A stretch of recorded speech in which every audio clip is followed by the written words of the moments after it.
ওদের জিজ্ঞেস করুন একটা এনআইএ বালিশে কত কিলো থাকে, একটা সিবিআই বালিশে কত কিলো থাকে, একটা ইনকাম ট্যাক্স বালিশে কত কিলো থাকে। আমি যখন বেরোচ্ছিলাম হেমতাবাদ থেকে, যা বলে দেয় এনআইএ সিবিআই ইডিআই সেটাই বলে সাংবাদিকরা। আমাকে কোশ্চেন করছে কালকেও ভূপতিনগরে হামলা হয়েছে, হামলাটা কে করেছে? হামলাটা মেয়েরা করেনি, হামলাটা করেছে এনআইএ। গদ্দার জানে হারবে, তাই লোকের বাড়ি গিয়ে গিয়ে কোথায় একটা চকলেট বোম ফেটেছিল 2022 সালে, আর মধ্যরাতে গিয়ে যদি মহিলার বাড়িতে গিয়ে অত্যাচার করে, গ্রামে ঢুকে গিয়ে অত্যাচার করে, তা মহিলারা কি করবে? শাখা বালা পরে বসে থাকবে না মাথায় ওড়না দিয়ে বসে থাকবে? তারা তাদের রক্ষা করবে না, তাদের ইজ্জত তাদের সম্মান? তুমি রাতের বেলায় ঢুকে যাবে বাড়ি বাড়ি, তৃণমূলের সব বুথ প্রেসিডেন্টকে গ্রেপ্তার করতে হবে, তৃণমূলের সব এজেন্টদের গ্রেপ্তার করতে হবে। ইলেকশন কমিশনকে দিয়ে আমরা চাই ইম্পার্শিয়ালি কাজ করুক, আমরা বিজেপি ইলেকশন কমিশন চাই না। রাজ্যের অফিসারদের চেঞ্জ করে দেবে। অত্যাচারী ইডিকে কেন চেঞ্জ করবে না? অত্যাচারী সিবিআইকে কেন চেঞ্জ করবে না? অত্যাচারী ইনকাম ট্যাক্সকে কেন চেঞ্জ করবে না? অত্যাচারী এনআইএ কে কেন চেঞ্জ করবে না? যত দোষ রাজ্যের বেলায়।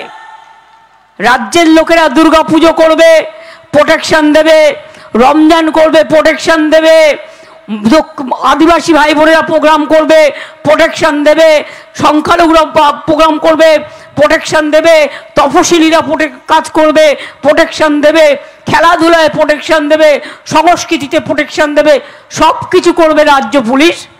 আর ইলেকশনের সময় চলে আসবে বিএসএফ, সিআইএসএফ, সিআইপিএফ, আর গুলি চালাবে। আগের বারে আমি শুনেছিলাম হিলিতে ভোটার লাইনে বিএসএফ লাইন করাচ্ছিল। আর একটা কথা মনে রাখবেন, এটা ওদের কাজ নয়। আর 2 ভোট হয়ে যাবার পর ভালো করে পাহারা দিতে হবে। বিজেপির প্ল্যান নম্বর 1, যারা পাহারা দেবে তাদের টাকা দিয়ে কিনে নেওয়া। 2, কিছু খাওয়ানোর নাম করে ঘুম পাড়িয়ে দেওয়া।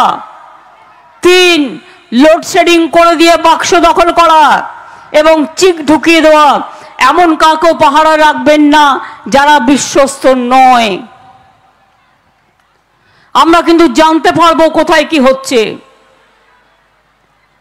তাহলে কি হলো? এনআইএ আর সিবিআই বিজেপির ভাই ভাই, আর ইডি আর ইনকাম ট্যাক্স বিজেপির ফান্ডিং বক্স। জোর করে টাকা তুলছে আর বিজেপির ফান্ডে দিয়ে দিচ্ছে। তোমার যদি ক্ষমতা থাকে, গণতন্ত্রের লড়াই করে যেত, আমার বুথ কর্মীদের অ্যারেস্ট করবে না, এজেন্টদের অ্যারেস্ট করবে না। অরবিন্দ কেজরিওয়াল থেকে শুরু করে, আদিবাসী নেতা হেমন্ত সোরেন থেকে শুরু করে, আমার দলীয় নেতাদের থেকে শুরু করে, পাবলিক থেকে শুরু করে অ্যারেস্ট করবে না। ইলেকশনে লেভেল প্লেইং ফিল্ড থাকা দরকার। আর যদি মনে করো গায়ের জোরে ওই আপনাদের এখানে কুশান্ত বাবু